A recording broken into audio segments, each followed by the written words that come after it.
शिंदे साहेबांकडून बच्चू कडू यांना त्याची पोच पावती म्हणून सदस्यत्व बहाल करण्यात येत आहे शिवसेनेचं।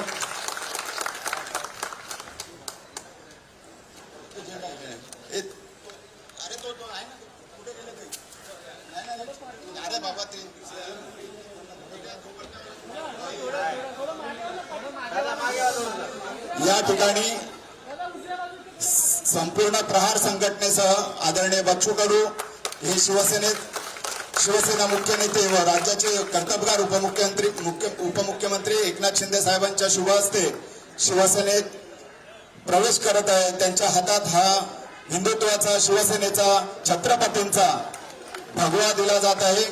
त्यांच्या बरोबर त्यांचे सर्व सहकारी सुद्धा या ठिकाणी शिवसेनेमध्ये प्रवेश करत आहेत। सर्वांचं सहर्ष स्वागत। आपल्या सगळ्यांना कल्पना असेलच आजचा हा राजकीय घडामोडीचा क्षण जो आहे तो ऐतिहासिक क्षण आहे।